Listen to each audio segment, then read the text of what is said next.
Cash. Wonga. Dosh. Big chungus. Money.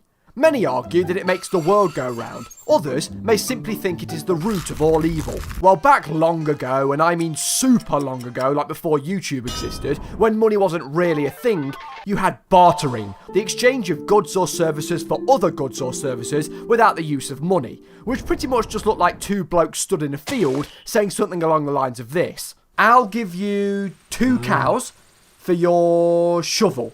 Make it 3 cows. Okay, deal.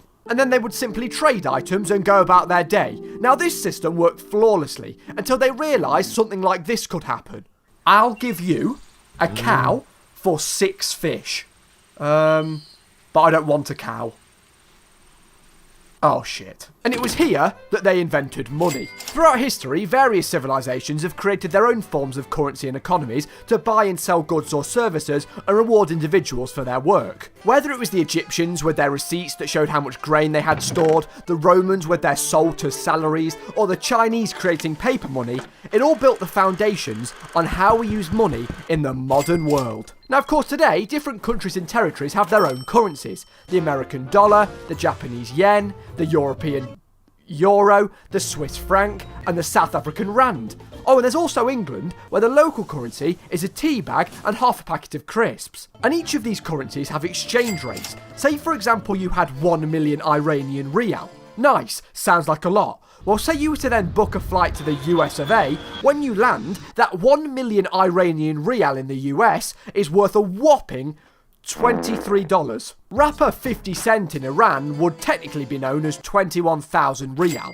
Now, money can be used to buy most things in life, really. Food, animals, drugs,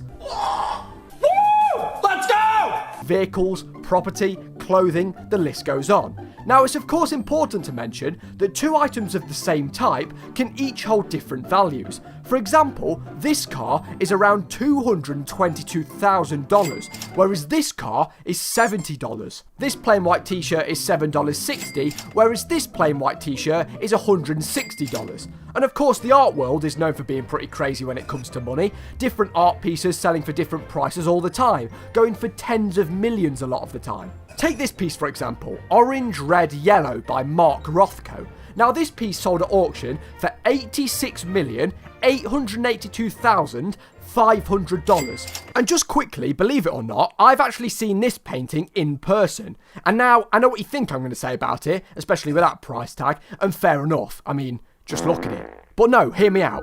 It's commonly said that Rothko's pieces were created to evoke an emotion from the viewer due to their sheer size and use of colour.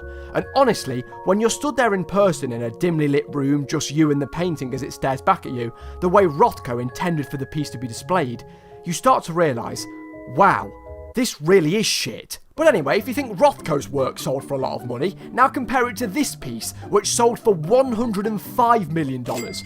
Except it didn't, because it's a liquidized photo of PewDiePie's face that I made in Photoshop 5 minutes ago. And it's pretty common knowledge that the most expensive item currently known to man is all the DLC for Farming Sim 2019. And it's not just objects that hold worth, individuals also have net worths, an accumulation of the value of all of their assets. There's Bill Gates at $123.3 billion, the mastermind behind Microsoft, one of the big 5, creators of the Windows operating system, inventors of the Xbox, and pioneers in the technology industry. And maybe his biggest feat yet, he can jump over an office chair. Is it true that you can leap over a chair from a standing position? Depends on the size of the chair.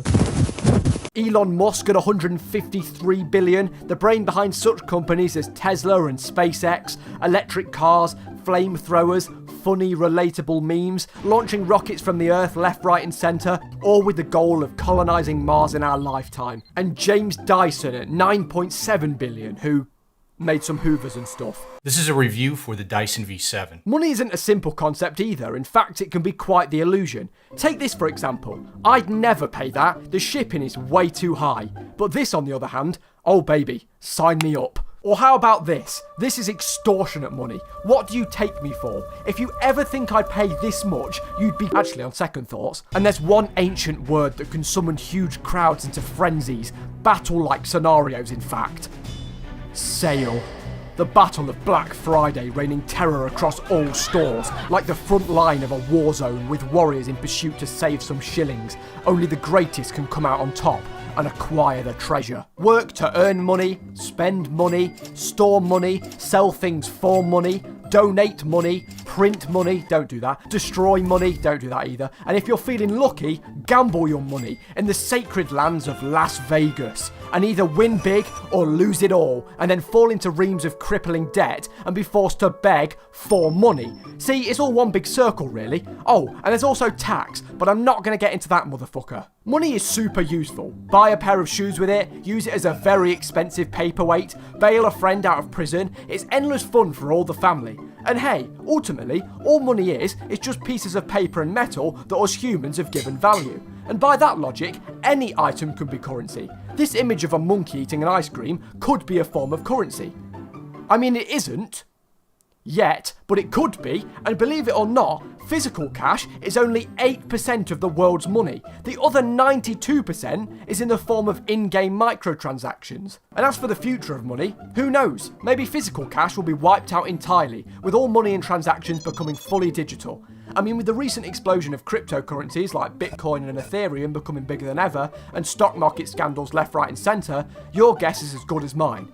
In 2021, there's thousands of ways you can make money, from starting a successful business, creating a unique product, finding yourself in the middle of a Mr. Beast video. My husband had a heart attack about a month ago. Or starting a YouTube channel for children. There really is more options than ever when it comes to earning money. And with all of that said, goodbye!